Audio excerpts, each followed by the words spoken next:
육신을 따르는 자는 육신의 일을, 영을 따르는 자는 영의 일을 생각하나니 육신의 생각은 사망이요 영의 생각은 생명과 평안이니라. 육신의 생각은 하나님과 원수가 되나니 이는 하나님의 법에 굴복하지 아니할 뿐 아니라 할 수도 없음이라. 육신에 있는 자들은 하나님을 기쁘시게 할 수 없느니라. 아멘. 우리가 좌우에 앞뒤에 있는 분들하고 인사 오랜만에 하도록 하겠습니다. 성령의 사람 되십시오 라고 그렇게 인사하도록 하겠습니다. 성령의 사람 되십시오. 한 주 잘 지내셨습니까? 네, 투표들 하셨나요? 네. 뽑을 사람 없다고 포기는 하지 마시고 그게 누가 되었든 여러분이 바른 기준 아래서 투표하시길 바라고요. 국민으로서의 권리를 행사하시기를 바랍니다. 성경은 예수님의 십자가 사건과 성령을 아주 밀접하게 연관시키고 있습니다. 그런 예들이 아주 즐비하죠. 예를 들어서 유월절이 지난 이후에, 그러니까 유월절이라 신약의 유월절에는 예수님이 죽고 그 이후에 50일 지나서 오순절 성령 강림 사건이 있었습니다. 그리고 예수님이 본인이 가면서 얘기하시길 내가 성령을 보내주겠다 그렇게 말씀하시고 또 내가 말한 것을 너희들에게 생각나게 하겠다 그런 얘기를 하셨습니다. 다른 것이 생각나는 것이 아니라 예수님이 말씀하신 것, 예수님의 말씀이 생각나게 하시는 분이 성령이라고 말씀하셨어요. 그리고 성령님은 사도행전에서 오순절 성령 강림 사건이 있은 이후에 예수를 증거하는 영으로 활동하십니다. 예수를 증거하는 역으로 사역하신다라는 겁니다. 이런 것처럼 성령과 예수님의 십자가 사건은 아주 밀접한 연관이 있다고 성경은 보고 있는 것입니다. 이거 삼위일체를 믿는 사람이라면 그거 당연한 거 아니야 이렇게 생각할 수 있는데 우리가 놓치는 거예요. 자꾸 놓쳐요. 하나님, 그래 예수님 알겠는데 성령님 약간 멀게만 느껴지고 왠지 그게 우리의 교육의 모습이 아닐까 이런 생각들도 해보게 되고요. 당연한 것이라는 겁니다. 이게 연결되어지는 것이. 예수님은 잡히시던 날 밤, 그러니까 목요일이었어요. 목요일 날 제자들과 먼저 시간을 보내십니다. 이 시간은 예수님과 제자들 간의 어떤 아주 개인적인 지극히 개인적인 시간들이었어요. 그리고 그들에게 말씀하시기를 내가 하늘로 올라갈 거다. 근데 그걸로 끝나는 것이 아니라 올라가면 성령을 보내주겠다. 이렇게 말씀하셨고 그리고 아까 얘기한 것처럼 성령이 내가 한 말을 모두 생각나게 하겠다. 이렇게 얘기를 했어요. 여러분 성경이 어떻게 쓰여졌는지 아십니까? 신약 성경? 그거 어떻게 다 기억하죠? 성령께서 제자들에게 이렇게 하셨기 때문에 그거 다 기억할 수 있었던 거예요. 제자들이 IQ가 뛰어나고 엄청 인지 능력이 대단한 게 아니라 성령께서 이 약속처럼 생각나게 하셨기 때문에 성경이 쓰여질 수 있었던 것이죠. 즉 제자들은 예수님이 승천하신 이후에 예수님과 공백의 시간이 없었어요. 예수님이 떠난 다음에 바로 성령이 오셨기 때문에. 그래서 그분의 영이 그들과 함께 하셨고 제자들과 함께 하셨던 겁니다. 근데 이 제자들에게 이 성령에 대한 얘기를 하실 때 예수님은 성령을 뭐라고 얘기했냐면 보혜사라고 얘기했어요. 보혜사라는 말은 헬라어로 이 파라클레토스라고 얘기를 하는데요.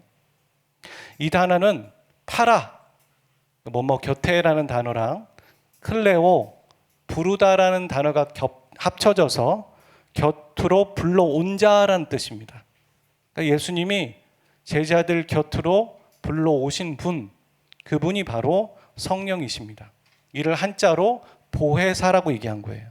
그러니까 제자들에게서 떠나지 않고 제자들 안에 계시고 제자들 안에서 영원히 그들이 믿음 생활을 잘할 수 있도록 하나님의 말씀이 예수님의 말씀이 생각나도록 하신 분, 그분이 보혜사라는 건 그걸 오늘날로 잘 해석하면 이해하기 쉽게 얘기하면 보호자라는 말이에요. 보호자는 피보호자를 책임지는 사람입니다. 그리고 보통은 가족이 그 역할을 해요. 떠나지 않고 곁에서 붙어있어 책임지는 사람. 그래서 성령은 보혜사하면서 우리는 이 이야기를 보호자라고 생각하면 돼요. 우리는 혼자가 아니에요. 우리는 멀리 낭떠러지 어디에 오지에 있다 할지라도 그 안에 우리 안에 성령이 계시기 때문에 우리는 혼자가 아닙니다. 성경이 없어도 핸드폰이 없어도 우리는 하나님과 영적인 교제할 수 있어요. 하나님의 말씀이 생각나게 될 수 있어요. 그 이유는 성령이 계시기 때문이에요. 성경이 역사와 문화와 너무 멀리 떨어진 책이라고 해서 이해할 수 없다 생각할 수 있지만 우리는 성경을 깨달을 수 있어요. 주석가가 없어도 돼요. 책이 없어도 돼요. 성령이 우리 안에 계시기 때문이에요. 그런 믿음이 우리에게 필요한 거예요. 성경을 펼 때. 로마서 12장 1절과 2절에 보면 이런 말씀이 있죠. 이 말씀은 되게 중요한데요. 로마서에서 칭의받은 그리스도인들이 성화의 삶을 살아간다고 할 때 딱 두 가지로 정리하는 거예요. 12장부터는 성화의 삶에 대한 얘기거든요. 12장부터 끝장까지에 있는 내용들을 딱 두 절로 정리하면 딱 저거예요. 그리스도인의 성화란 딱 두 절로 정리가 되는 거예요. 첫 번째, 예배하는 삶. 그리스도인의 성화의 삶이란. 두 번째, 분별하는 삶이에요. 예배, 분별. 딱 두 가지인 거죠. 우리가 지난 시간에도 바울이 2차 선교 여행을 떠나면서 드로아를 거쳐서 유럽이라는 곳에 갈 때 그 여정 가운데 성령께서 하시는 음성을 분별했다. 그걸 어떻게 분별할 수 있었는가? 그런 과정에 대한 얘기를 했죠. 이 분별에 대한 얘기를 할 때 우리가 위에서 말한 것에 힌트를 삼아서 좀 생각해 봐야 되는 거예요. 여러분, 저기에 보면 바울이 로마 교회에게 메시지를 전한 거잖아요. 바울도 이 말이 무슨 말인지 알고 이 편지를 받아드는 로마 교인도 무슨 말인지 알아요. 우리가 못 알아들을 뿐이지. 서로 주고받고 이해한단 말이죠. 근데 그 과정 안에서 2절에 생략되어 있는 게 있어요. 생략은 돼 있지만 다 아는 거예요. 서로. 그래서 생략한 게 있죠. 그게 뭔지 아십니까? 자, 보세요. 너희는 이 세대를 본받지 말고 오직 마음을 새롭게 함으로 변화를 받아서 하나님의 선하시고 기뻐하시고 온전한 뜻이 무엇인지 분별해라. 분별하기 위해서는 하나님의 선하고 기뻐하시고 온전한 뜻이 분별되기 위해서는 마음을 새롭게 하는 게 필요한 거예요. 이 세대를 흉내내지 말고. 이 세대를 흉내내는 사람들은 모습을 흉내내잖아요. 아이돌이 뭘 입었어. 저 사람들이 어떤 화장을 했어. 이거 외적인 거 흉내내잖아요. 근데 그리스도인은 외적인 거에 흉내내는 사람이 아니라 마음을 챙기는 사람이에요. 마음이 변화되기를 위해 노력하는 사람이라는 거죠. 근데 마음의 변화를 받는다고 수동태로 나오잖아요. 자기가 마음의 변화를 받아야 되겠지만 변화를 시키려고 노력해야겠지만 결국에는 성령께서 우리의 마음을 바꿔주시는 거라는 거예요. 내가 노력하지 않는데 성령께서 바꾸시는 게 아니라 내가 결단하고 오늘 기도하지만 성령께서 바꿔가시는 거라는 거죠. 두가 같이 있는 거예요. 두 가지가. 그래서 저기에 생략된 건 성령으로 변화를 받는 것이라는 게 바울도 알고 있고 로마 교인들도 알고 있어서 생략한 거예요. 그게 안에 있는 것입니다. 성령의 역사, 성령의 일하심, 그 성령을 통하여서 우리는 분별할 수 있다고 얘기하는 건데 이 위에 있는 모든 내용들을 좀 힌트를 삼아서 우리가 취해야 될 자세가 있죠. 성령님에 대해서 우리가 취해야 될 자세. 첫 번째 믿음은 뭐냐면요. 성령은 예수 믿는 자 안에 계시다라는 거예요. 아까도 그랬잖아요. 예수님이 내가 너희들에게 성령을 보내주겠다. 다른 데 계시지 않아요. 예수 믿는 자 안에 계세요. 물론 창조 때부터 성령은 계셨죠. 하지만 필요에 따라서 하나님 믿는 사람들 안에 거하셨다가 떠나시기도 하셨습니다. 그래서 다윗이 죄를 지었을 때 그러잖아요. 주의 성령을 나에게서 거두어 가지 마십시오. 성령은 믿는 자 안에 들어오셨다가 떠나시기도 하셨어요. 구약 때는. 근데 신약에 오면서 예수를 믿는 자 안에 영원히 거하신다는 거예요. 그걸 내주라고 얘기하거든요. 떠나지 않습니다. 성령은 거룩한 영이거든요. 근데 성령이 거룩한 영이신데 죄와 함께 할 수 있을까요? 없어요. 그러면 이런 논리가 성립이 되죠. 예수를 믿는 자가 죄를 지어도 성령이 떠나지 않으신다는 건 무슨 얘기입니까? 이미 예수 믿는 자는 거룩하다는 거예요. 우리가 짓는, 예수 믿은 이후에 짓는 죄로 인해서 우리의 구원에 당락이 결정되지는 않을 것이다. 하나님 우리를 거룩하게 보고 계시기 때문에 성령은 떠나지 않는다는 이 논리가 성립이 되는 거죠. 성령은 거룩한 영이시니까. 그런 것처럼 성령은 예수 믿는 자 안에 영원히 거하십니다. 오늘 저와 여러분이 예수 그리스도를 믿으시면 여러분 안에 성령이 거하십니다. 자, 그런데 두 번째 믿음이 필요한 건데, 성령님은 우리 안에 계셔서 계신 이유가 그 아무것도 안 하실 건데 그냥 계시는 게 아니에요. 예수님이 제자들에게 내가 한 말을 생각나게 하겠다고 하신 것처럼 예수님의 말씀, 하나님의 심정 깨닫게 하시는 거죠. 그러니까 우리가 말씀을 듣고 예배하면서 하나님의 은혜를 깨달았다고 얘기할 때 그 깨닫는 건 주체가 우리지만 안에 성령께서 역사하셨기 때문인 거예요. 이미 성령의 역사인 거죠. 그러니까 성령님은 그런 역할을 하시는 거예요. 하나님의 은혜가 무엇인지 알게 하시고 죄가 무엇인지 알게 하시고 하나님의 뜻이 무엇인지 알게 해주신 분이 성령이신 거죠. 그러니까 하나님, 예수님, 그리스도인들 안에서 막 1순위, 2순위 이렇게 생각을 느끼는 것 같지만, 그래서 성령님은 뭔가 3순위인 것 같고 그렇게 느껴지는 것 같지만, 성령님은 그리스도인 안에서 결코 없어서는 안 되는 그런 존재세요. 우리의 모든 활동 안에 성령이 계셨던 것이죠. 그러니까 만약에 우리가 하나님과 영적인 소통이 안 되고 은혜가 없다면 그 문제는 성령님의 문제가 아닌 거예요. 왜냐하면 성령님은 계속 우리에게 하나님의 은혜를 깨닫게 하시고 죄를 깨닫게 하시고 하나님과 소통할 수 있도록 막 부단히 노력하시는데 성령의 문제는 아닌 거죠. 그럼 나의 문제인 거죠. 자, 그런 문제가 있다라는 걸 생각해 보면서 오늘 본문을 한번 보려고 하는 거예요. 성령님은 내 안에 계시다. 그리고 성령님은 내 안에서 하나님의 말씀을 생각나게 하시다. 은혜를 깨닫게 하신다. 그런데 내가 하나님과의 영적인 관계들이 소홀해지고 문제가 있다면 그거는 성령의 문제가 아니다. 내 문제다. 이런 정리와 함께 오늘 본문을 다시 한번 보자는 거예요. 8절에 육신에 있는 자들은 하나님을 기쁘시게 할 수 없다라고 얘기했잖아요.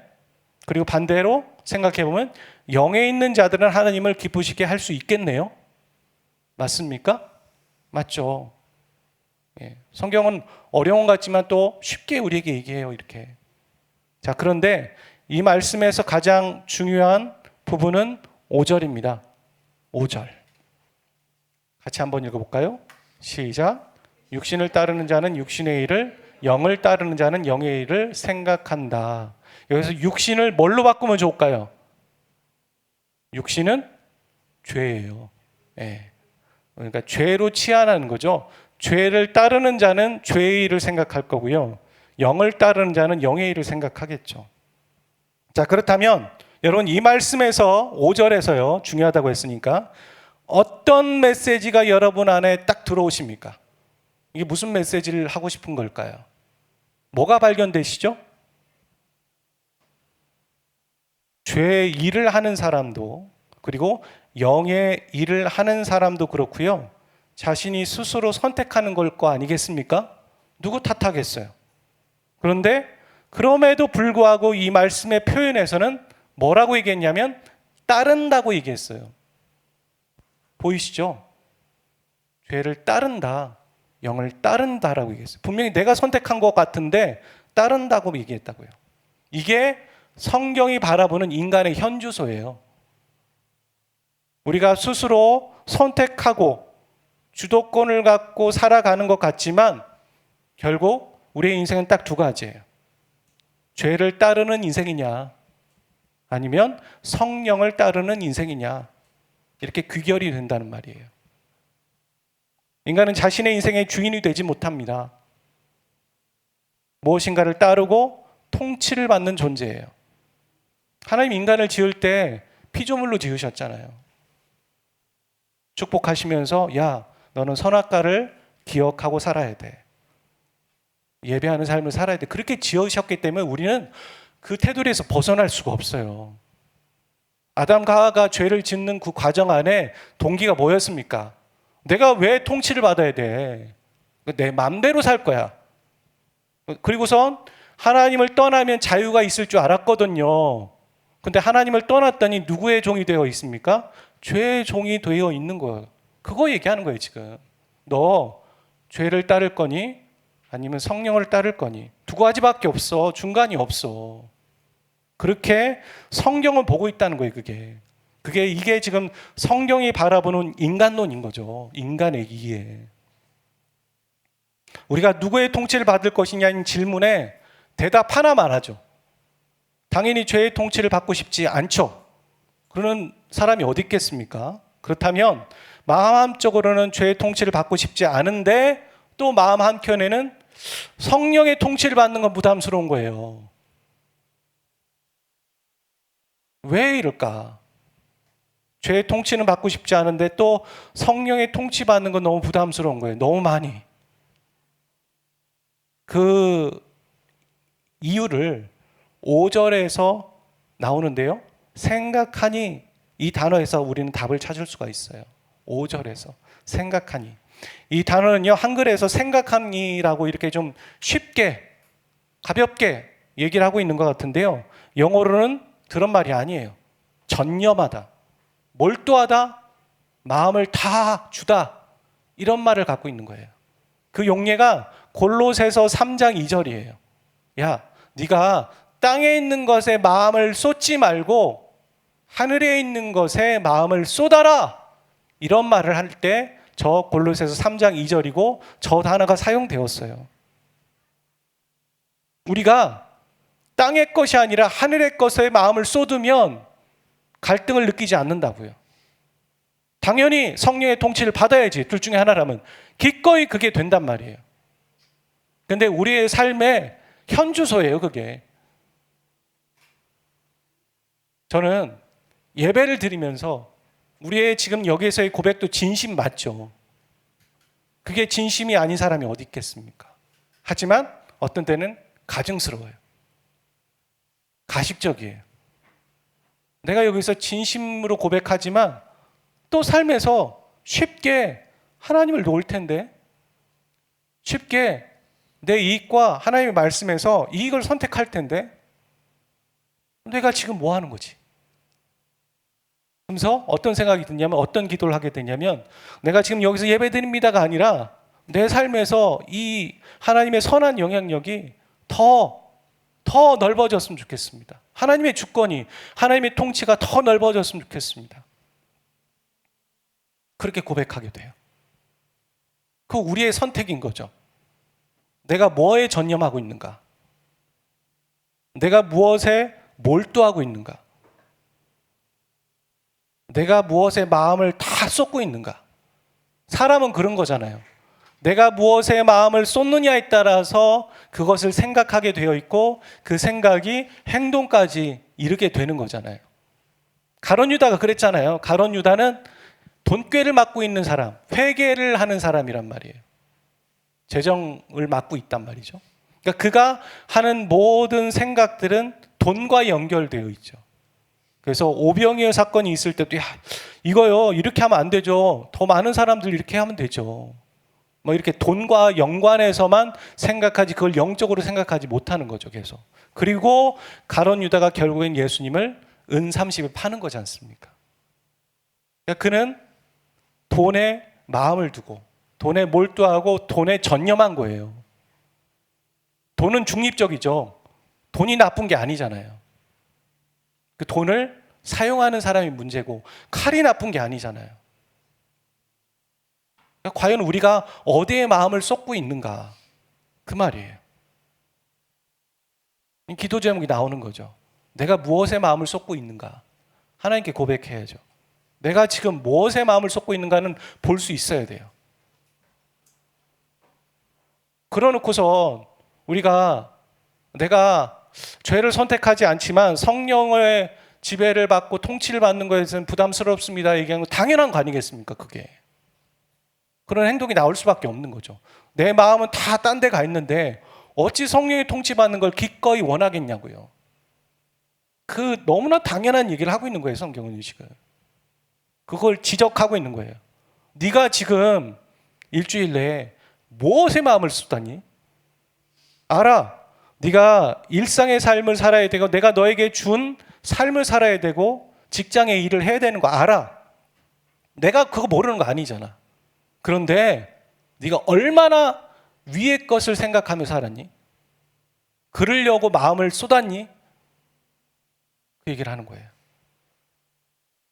그럼 그냥 오늘 우리가 하나님의 훈계, 그거 잘못했네요. 예, 잘할게요. 그러고 말아야 될 일인가? 지금 이 본문에서는요, 되게 무서운 말을 하고 있죠. 6절을 보세요. 육신의 생각은 사망이요, 영의 생각은 생명과 평안이다. 영의 생각 빼놓고 육신의 생각 보세요. 생각은 사망이다. 그 생각은 행동으로 옮겨질 거 아니겠어요? 육신의 생각은 사망이에요. 그리고 13절 보세요. 육신대로 살면 반드시 죽을 것이로되. 우리는 성경에 있는 표현들 중에 이제 저를 보십시오. 어떤 건 과장이 있고 어떤 건 비유법이 있고 뭐 다양한 게 있잖아요. 근데 어떤 건 워딩 그대로 받아들여야 되는 게 있어요. 여기서 말하는 죽음의 범위는 뭘까요? 그냥 얹어 놓는 걸까요? 야, 그러지 마 하면서 이제 좀 효과적으로 말하기 위해서? 아니요. 많은 사람들은 여기서 말하는 게 그게 아니라고 얘기해요. 제이 머레이라는 신학자는 대표적으로 이렇게 말했어요. 가장 넓은 의미의 범위로 이해를 해야 된다. 이 죽는다라는 것. 그럼 가장 넓은 범위는 뭐냐면요. 영적인 죽음과 육적인 죽음, 그 모든 것이 포함된 걸로 이해를 해야 된다. 아무리 러프하게 보더라도. 그 얘기는 뭡니까? 하나님과의 분리를 말하는 거예요. 지옥 간다는 거죠.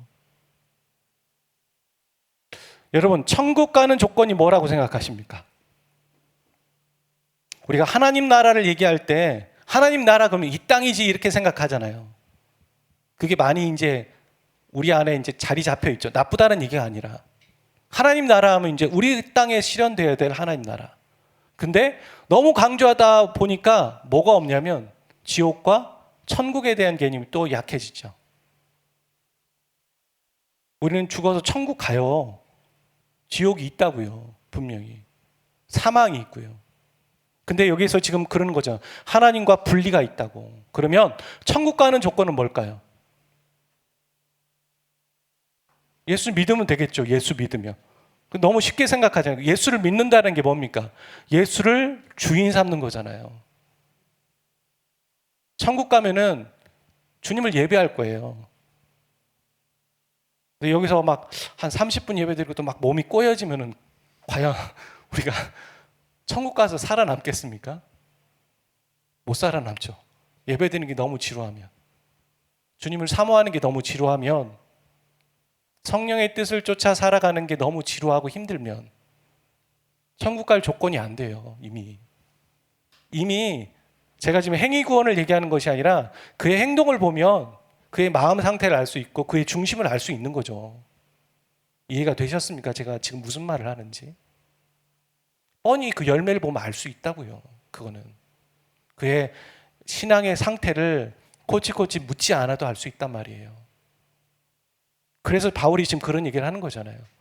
네가 육의 생각을 쫓아 살아가고 죄의 생각을 쫓아 살아가는데 당연히 천국 가지 못하지. 지옥까지.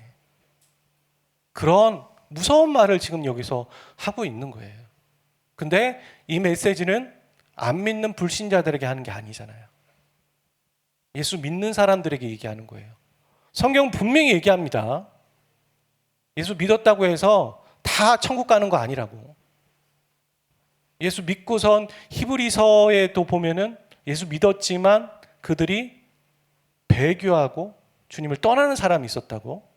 요한 1서에서도 보면 같은 형제요 자매라고 불렸던 교인들 가운데 그들 가운데 다른 신앙을 갖고 적그리스도라고 불리는 사람이 있었다고.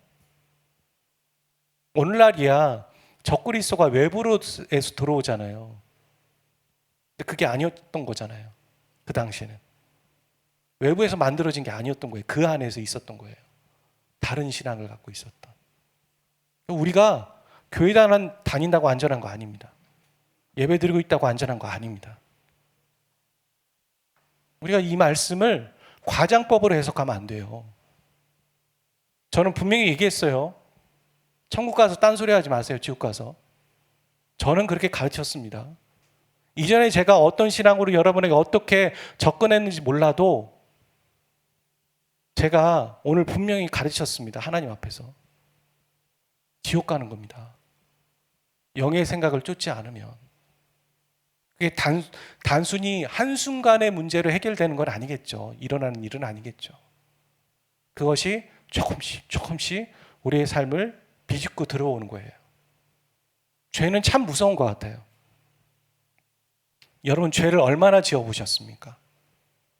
얼마나 지어봤냐라고 따졌을 때는 저보다는 나이 많으신 분이 죄를 많이 지었겠죠. 하죠. 그렇죠? 하지만 난이도와 깊이로 봤을 때는 글쎄요. 제가 단연 1위일 것 같아요. 네. 여러분, 그 죄는 우리를 올가맵니다. 우리의 삶을 피폐하게 만들고요. 우리의 영혼을 침체에 빠지게 만듭니다. 죄는 정말 무서운 겁니다. 로마서에서는 죄를 그래서 죄 아래에 있다고 얘기해요. 우리가 언더를 써요. 너희는 죄 아래에 있다.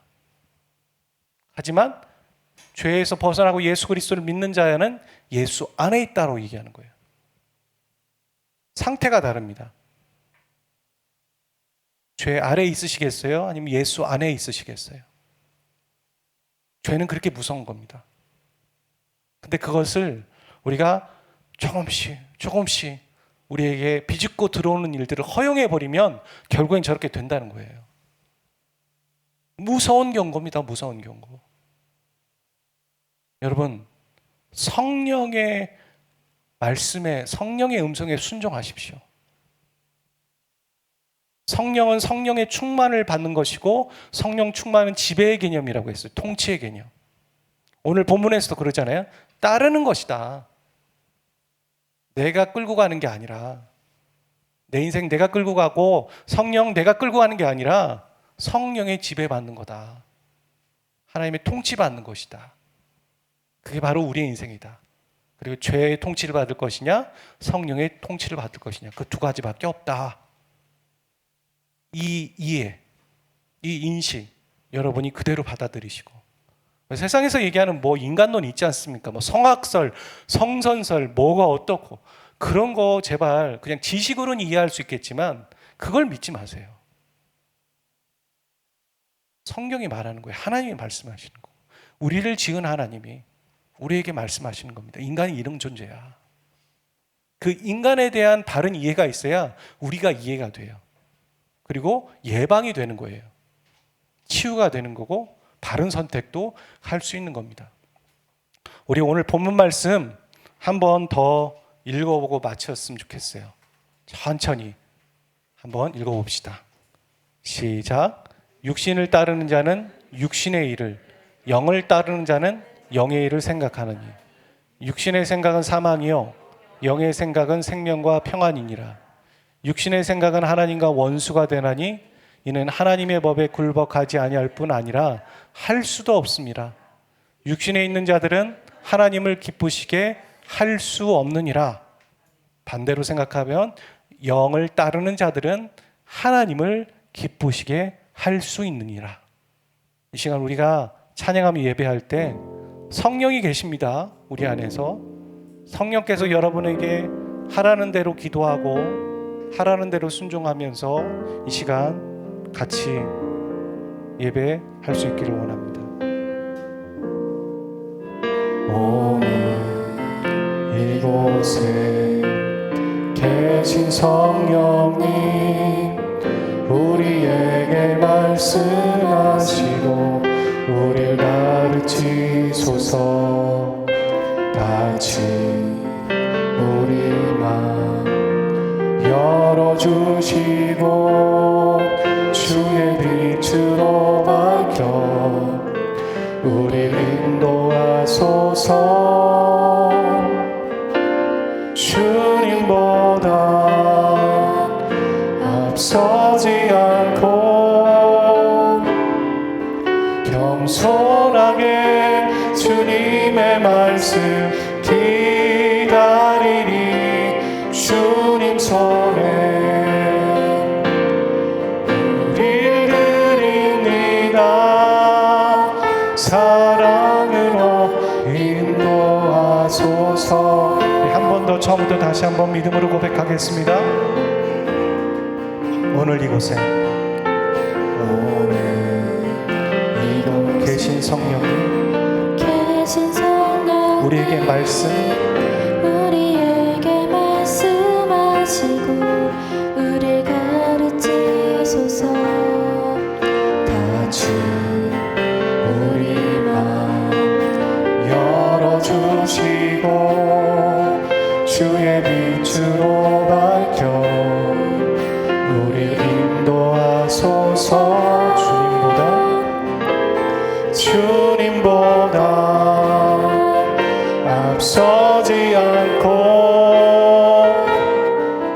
겸손하게 주님의 말씀 기다리니 주님 손에 우리를 드립니다. 사랑으로 인도하소서.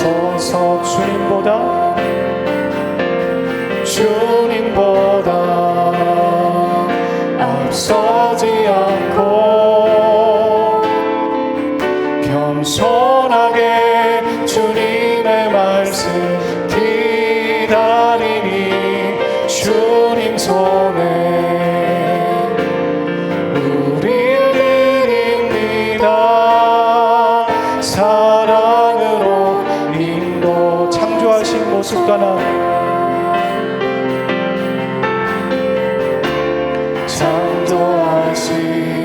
모습 떠난 우리를 예수님과 함께 빚으소서. 앞서지 않고 겸손하게 주님의 말씀 기다리니 주님 손에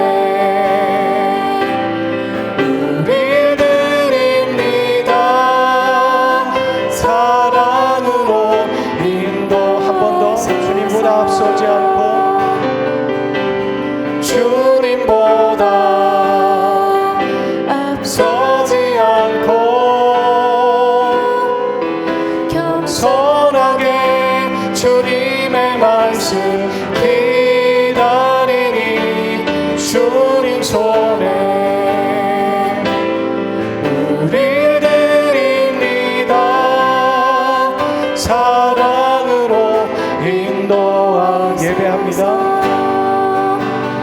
예배합니다. 찬양합니다. 주님만 날 다스리소서. 예배합니다. 찬양합니다. 주님 홀로 높임 받으소서. 예배합니다. 찬양합니다. 주님만 날 다스리소서.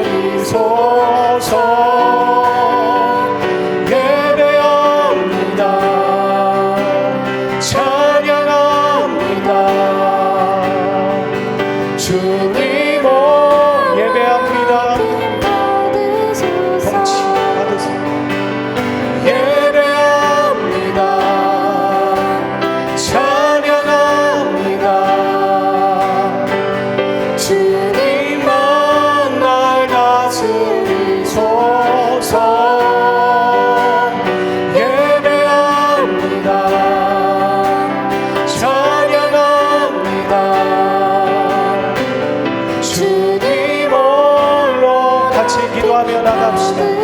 주님의 통치를 받으며 주님의 다스림을 받으며 나가는 우리가 되기를 원합니다. 이 시간 주님 성령님, 우리가 성령의 뜻을 쫓아 살아가지 않으면 하나님 사망과 지옥으로 가며 하나님 그 안에 하나님 절망과 멸망밖에 없음을 우리가 고백하고 이 시간 하나님 영의 음성을 쫓아 나가고 우리가 마음을 쫓아 온 마음을 다하여서 힘을 모으고 하나님 마음을 모아서 하고 있는 일들이 무엇입니까? 우리가 마음을 모아서 전심을 하고 있는 것이 무엇입니까? 하나님 그것이 영의 음성이요 하나님의 음성에 쫓아나가는 것이며 하나님의 뜻을 쫓아